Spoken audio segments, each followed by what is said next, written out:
Good morning बच्चों। हम लोग आज चैप्टर में पढ़ेंगे रासायनिक अभिक्रिया तथा उसका समीकरण। हमने बहुत सारे पढ़ लिए थे। आज हम लोग पढ़ेंगे संयोजन और वियोजन अभिक्रिया पढ़ चुके थे। आज हम लोग पढ़ेंगे एकल विस्थापन अभिक्रिया। तो एकल विस्थापन अभिक्रिया क्या होता है वो जानते हैं, ठीक है। तो एकल विस्थापन अभिक्रिया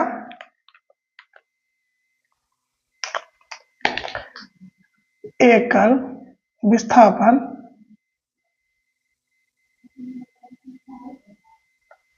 अभिक्रिया, इसको बोलते हैं बच्चों सिंगल डिस्प्लेसमेंट रिएक्शन। परिभाषा इसका है वैसी रासायनिक अभिक्रिया, वैसी रासायनिक अभिक्रिया जिसमें यौगिक के परमाणु के समूह को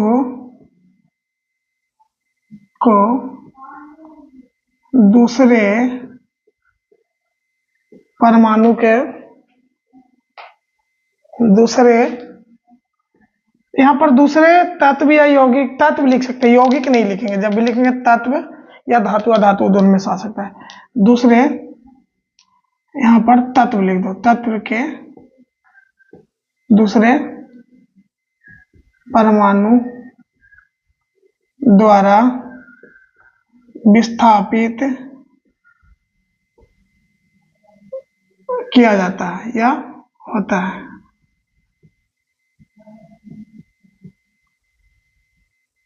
उसे एकल विस्थापन अभिक्रिया कहते हैं।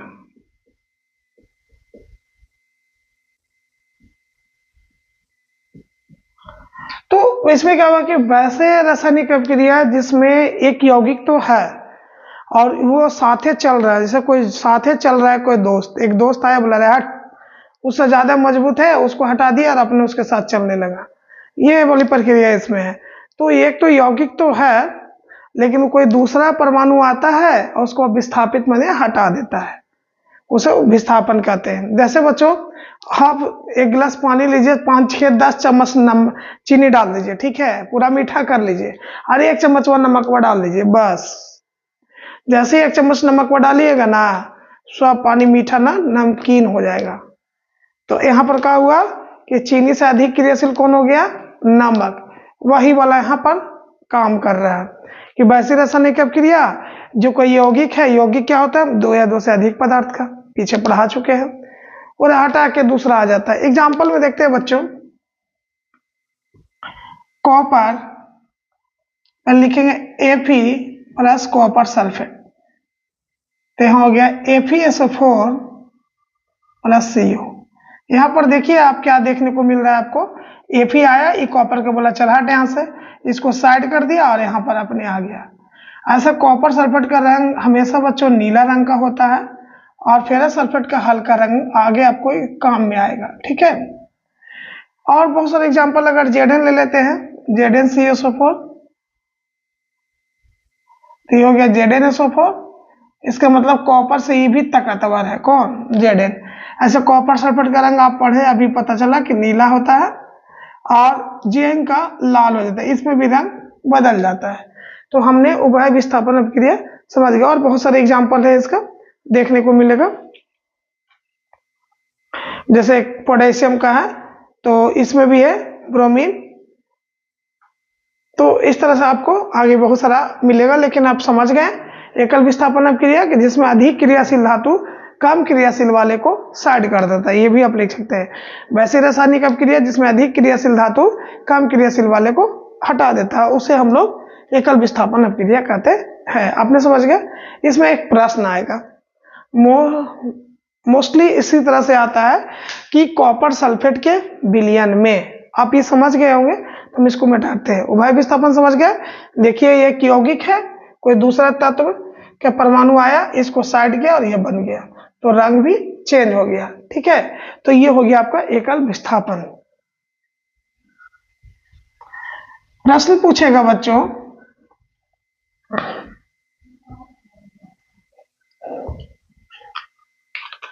कि कॉपर सल्फेट के विलयन में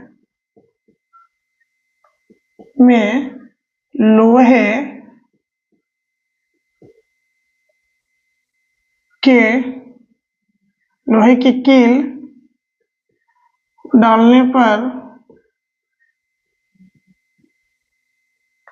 डालने पर विलयन का रंग बदल जाता है, क्यों? अगर इस तरह से आपका प्रश्न आता है, और आता ही है मोस्टली, तो आपको लिखना क्या होगा? कॉपर सल्फेट के विलयन में लोहे के कील डालने पर विलयन का रंग बदल जाता है, लोहे के कील डालने पे। तो सबसे पहले आंसर में आप लिखेंगे, एक फिगर बना लेंगे ऐसे करके, यहां पर लिख लीजिए कॉपर सल्फेट, इस तरह से इसको कर दिए। अब यहाँ पर एक लोहे के कील डाल दिए, इसको हम लोग एपी से डिनोट किए, इसको कॉपर सल्फेट से। मतलब अगर इस तरह से लिखते तो आपको 2 में 2 मार्क्स ही देगा। अब लिखना है तो सबसे पहले लिखेंगे एफी कॉपर से अधिक क्रियाशील होता है, अधिक क्रिया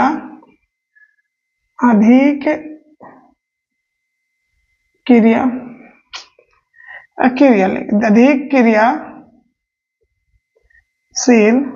होता है। तो यहाँ एफी है जो कॉपर से अधिक क्रियाशील होता है। फेरस मतलब लोहे की कील मतलब लोहा, एफी है जो कॉपर से अधिक क्रियाशील होता है। जब एफी को कॉपर सल्फेट के विलयन में डालते हैं तो कॉपर सल्फेट के विलयन में डालते हैं तो फेरस सल्फेट का निर्माण हो जाता है। इसके बाद आप जोड़ सकते हैं, जिसके बाद लिखेंगे फेरस सल्फेट का निर्माण होता है, जिसके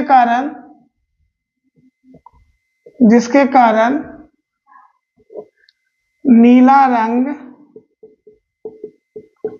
हल्का हरा रंग में बदल जाता है। आप कुछ भी आप बदल जाता है। सवाल आपको ऐसे भी पूछेगा कि कॉपर सल्फेट का विलयन का रंग नीला होता है और जैसे ही लोहा के कील डालते हैं तो उसका रंग हरा हो जाता है, क्यों?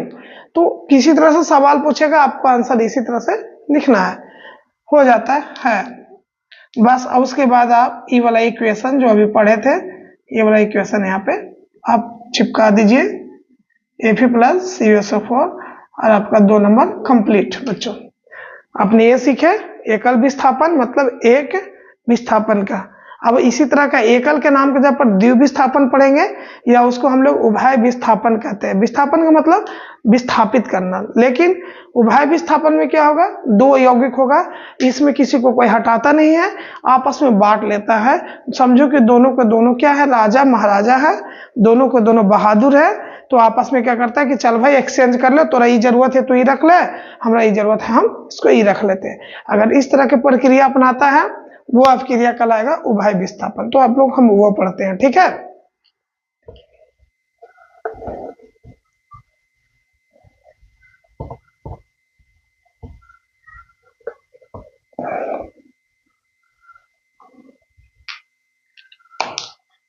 उभय विस्थापन या इसको द्विविस्थापन भी कहते हैं। द्विव विस्थापन बच्चों, उभय विस्थापन या द्विव, इसको पढ़ेंगे डबल डिस्प्लेसमेंट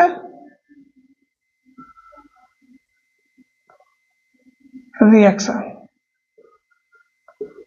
अब क्या होता है, वैसी रासायनिक अभिक्रिया जिसमें दो यौगिक आपस में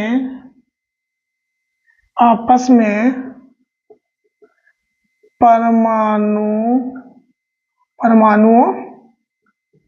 के आयन आदान प्रदान, इंग्लिश में एक्सचेंज करते हैं, उसे उभय विस्थापन अभिक्रिया कहते हैं।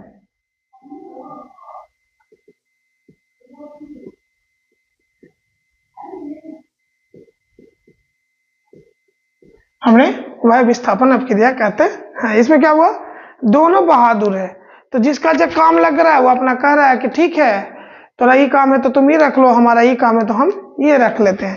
ठीक है बच्चों, तो ये हो गया उभय विस्थापन। अब इसका एग्जांपल देखिए, तो sodium chloride NaCl plus AgNaCl, sodium nitrate हो गया, NaCl प्लस AgNO3 सही है। अब देखिए इसमें क्या हो रहा है कि ये होता है प्लस में, ये होता है माइनस, ये होता है प्लस, ये होता है माइनस। आप जानते हैं ये कहा चल भाई हमको ये दे दो काम है, तो हो गया NaNO3, ये कहा ठीक है हम इससे रिएक्शन कर लेते हैं, तो ये हो गया AgCl, यही बना अवकारक। साइन देखिए बताया था ना, सिंबल नीचे का रहेगा तो अवकारक, सिंबल ऊपर का रहेगा तो मतलब गैस निकल रहा है, भाग रहा है गैस। ठीक है, समझ गए। तो ये हो गया उभय विस्थापन, वैसी रासायनिक अभिक्रिया जिसमें आदान प्रदान कर रहा है। एक एग्जांपल और हम लोग ले लेते हैं, BSL2 प्लस Na2SO4।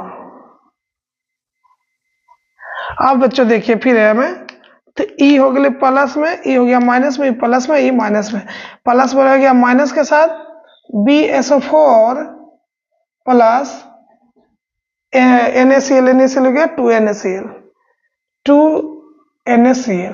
क्योंकि दो ये है दो क्लोरीन भी है, तो हम सीधे लिख दिया 2NaCl। Heat and trial method से आपको बैलेंस करने के लिए बताए थे।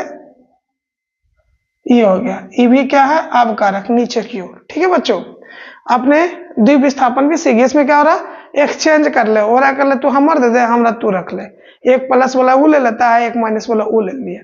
ठीक है, अब है अब पढ़ेंगे अवक्षेपण अभिक्रिया। तो अवक्षेपण अभिक्रिया किसे कहते हैं, तो इसमें होता है ना बच्चों कि मतलब जैसे पानी में देखा ना कभी कभी जंग लगते हुए लोहा के, तो ठोस के कण के रूप में अलग होता है ना, उसी तरह से अवक्षेपण होता है। जैसे कह नहीं सकते हैं, जैसे माध्य को हानि को हम लोग पानी में गिराते हैं तो थोड़ा सा सॉलिड के रूप में आ जाता है, या दरदरा भी आ जाता है, तो इसे एग्जाम्पल नहीं हो तो फिर भूल जाएगा, हल्का दरारा शुरू में उसे हट जाता है, उसी तरह को अवक्षेपण अभिक्रिया कहते हैं। तो जैसे देखिए अवक्षेपण अभिक्रिया का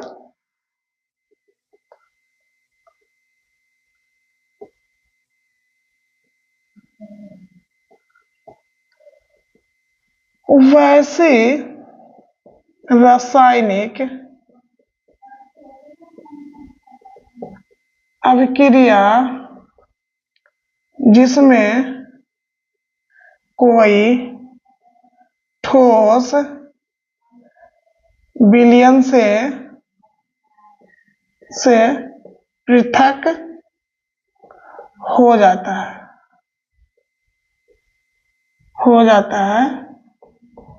उसे अवक्षेपण अभिक्रिया कहते हैं। तो कोई अवक्षेपण मतलब अलग हो गया, जैसे ये एग्जांपल आपका सेम वही हो गया, ये सोडियम क्लोराइड सॉलिड के रूप में थोड़ा सा अलग हो जाता है। ठीक है, इसी तरह से ये अलग हो जाता है, तो आपका अपक्षेपण अपक्रिया वियोग मतलब सॉलिड के रूप में अलग हो जाता है। ठीक है, अब हम लोग पढ़ते हैं आपका ऑक्सीकरण और अवकरण।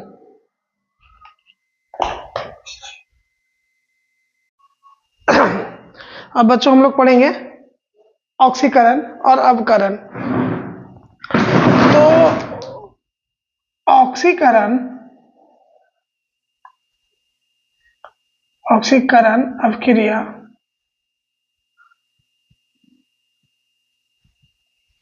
अब यहां पर देखिए कि ऑक्सीकरण, इसको हम लोग ऑक्सीडेशन लिखते हैं, ऑक्सीडेशन रिएक्शन, और अवकरण अपक्रिया रिडक्शन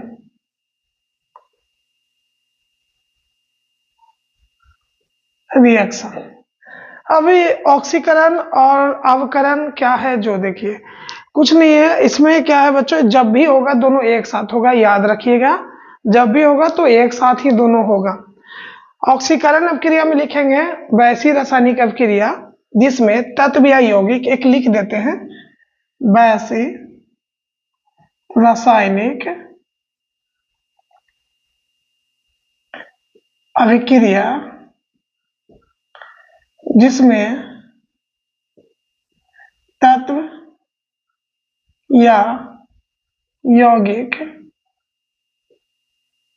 ऑक्सीजन से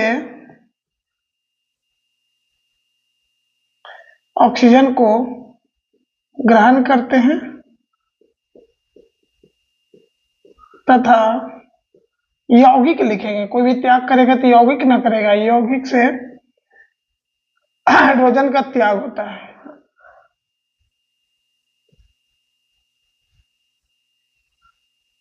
हाइड्रोजन का त्याग करते हैं,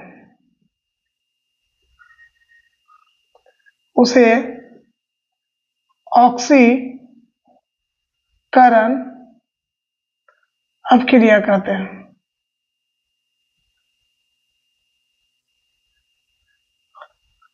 बच्चों हमने क्या पढ़े अभी क्या समझे कि वैसी रासायनिक अपक्रिया जिसमें तत्व यौगिक ऑक्सीजन को ग्रहण करता है, मतलब O2 को ग्रहण करता है और हाइड्रोजन को त्याग करता है, दोनों प्रक्रिया एक साथ हो सकती है या उसमें ऑक्सीजन का सिर्फ ग्रहण कर रहा है, तो इसे हम लोग ऑक्सीकरण अपक्रिया कहते हैं। अगर इसका उल्टा कर दे, लिखे वैसी रासायनिक अपक्रिया जिसमें हाइड्रोजन को ग्रहण करता है और ऑक्सीजन का त्याग करता है तो कहलाएगा अवकरण। इसमें ऑक्सीजन का त्याग होता है, हाइड्रोजन का ग्रहण होता है, उसका उल्टा, ये कहला गया अवकरण। समझ गए? तो वैसी रासायनिक अपक्रिया जिसमें ऑक्सीजन का त्याग, हाइड्रोजन का ग्रहण, उसे हम लोग अवकरण अपक्रिया कहते हैं, और उसमें ऑक्सीजन का ग्रहण और हाइड्रोजन का त्याग उसे ऑक्सीकरण अपक्रिया कहते हैं। ठीक है, ये समझ गए? अब ये ऑक्सीकरण और अवकरण एक साथ ही होता है, कभी भी हो एक साथ हो, हमेशा याद रखिएगा, सदैव एक साथ। अब अगर बच्चों जब दोनों एक साथ होगा उस प्रक्रिया को कहते हैं रेडॉक्स अपक्रिया।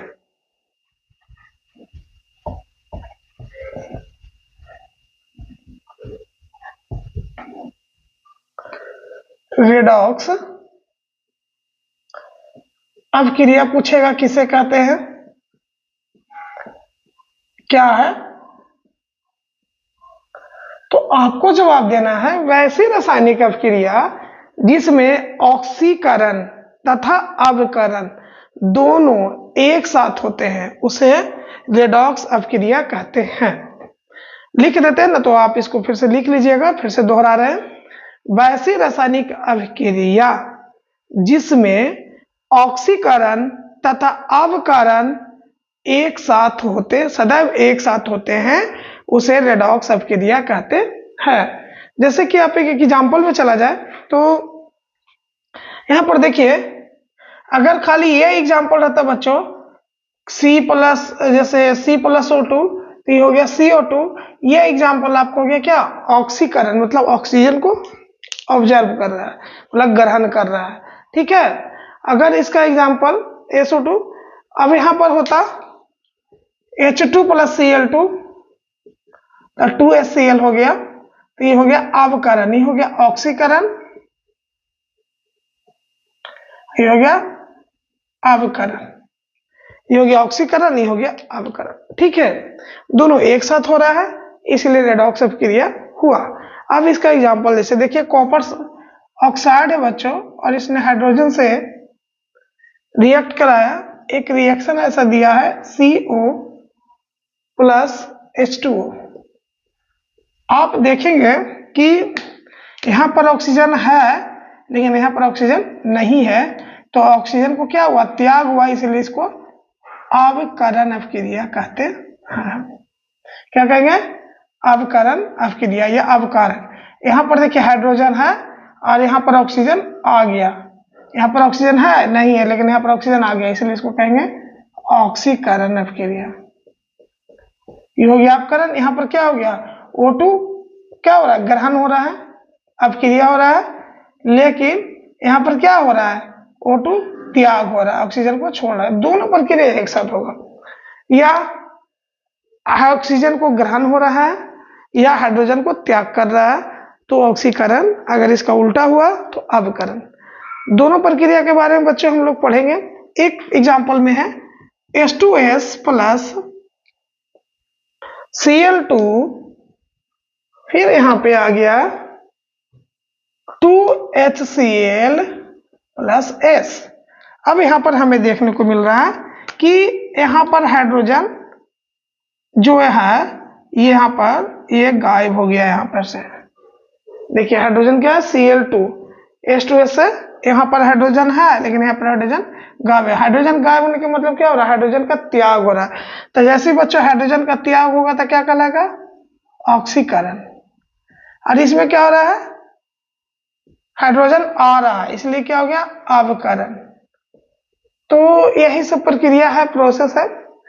आखिर हम इसको पढ़े क्यों, ऑक्सीकरण अवकरण का, तो भोजन दुर्गंधित या बासी भोजन कैसे होते हैं, या आजकल देखिए पैकेट वाला आता है जिसमें नाइट्रोजन गैस होता है, जैसे लेज हो गया, कुछ भी हो गया खाने वाला चीज, कार्बन डाइऑक्साइड भरा हुआ रहता है, किसमें, ठंडा पेय पदार्थ में, जो हम लोग ठंडा पीते हैं, जो वो उसमें क्या था, ठंडा पेय पदार्थ में कार्बन डाइऑक्साइड रहता है। जो खाते हैं हम लोग कुछ निमकी उमकी जो भी पैकेट, उसमें नाइट्रोजन रहता है।